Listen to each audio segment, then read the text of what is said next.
എല്ലാവർക്കും നമസ്കാരം. ഈ വർഷത്തെ 2026 വർഷത്തെ കൂറുഫലങ്ങളാണ് ഇവിടെ പറയാൻ പോകുന്നത്. ചിങ്ങക്കൂറ്. മകം, പൂരം, ഉത്രത്തിന്റെ ആദ്യത്തെ പാദം ചേർന്നാണ് ചിങ്ങക്കൂറ്.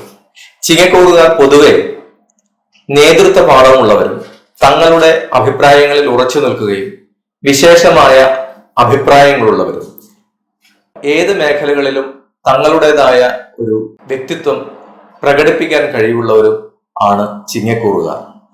അമ്മയോട് പ്രത്യേകിച്ചും ഒരു വലിയ അടുപ്പമുള്ളവർ കാത്തു സൂക്ഷിക്കുന്നവരായിരിക്കും ചിങ്ങക്കൂറുകാർ എന്ന് പറയുന്നു. ചിങ്ങക്കൂറുകാർക്ക് 2026 വളരെയധികം നല്ല ഫലങ്ങളെ ചെയ്യുന്നതാണ്. തുടക്കത്തിൽ കുറച്ച് സാമ്പത്തിക നഷ്ടങ്ങളും സാമ്പത്തിക പരാധീനതകളും ഉണ്ടാവുമെങ്കിലും പിന്നീട് അതിൽ നിന്നെല്ലാം കരകയറി കൂടുതൽ സാമ്പത്തിക അഭിവൃദ്ധി ഉണ്ടാവുകയും ഗൃഹനിർമ്മാണം തടസ്സപ്പെട്ടിരുന്ന ഗൃഹം പൂർത്തീകരിക്കുക, ഭൂമി ലാഭം ഉണ്ടായിത്തീരുക, കൃഷിയിൽ വലിയ നല്ല അനുഭവങ്ങൾ ഉണ്ടായിത്തീരുക, പൊതുരംഗത്ത് പ്രവർത്തിക്കുന്നവർക്ക് കൂടുതൽ ഉയർന്ന സ്ഥാനങ്ങളിലേക്ക് സഞ്ചരിക്കാനുള്ള അവസ്ഥ ഉണ്ടായിത്തീരുക, റിയൽ എസ്റ്റേറ്റ് മുതലായതുകൾ പ്രവർത്തിക്കുന്നവർക്ക് കൂടുതൽ ലാഭം ഉണ്ടായിത്തീരുക. ഇതെല്ലാം ചിങ്ങം കൂറുകാരുടെ 2026 ഫലമാണ്.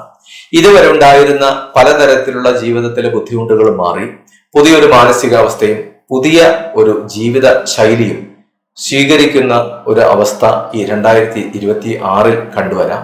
എല്ലാത്തിനുമായി അവർ തയ്യാറായിരിക്കുന്നത് ഒന്നായിരിക്കും. ഇവരെപ്പോഴും ശിവഭജനം ചെയ്യുകയും തന്റെ തന്നെ ധർമ്മദൈവമായ ഭഗവതിയെ ഭജിക്കുകയും ചെയ്താൽ എല്ലാവിധ ദോഷങ്ങളും മാറി കൂടുതൽ ഐശ്വര്യത്തിലേക്ക് സഞ്ചരിക്കുന്നതായി കാണുന്നു.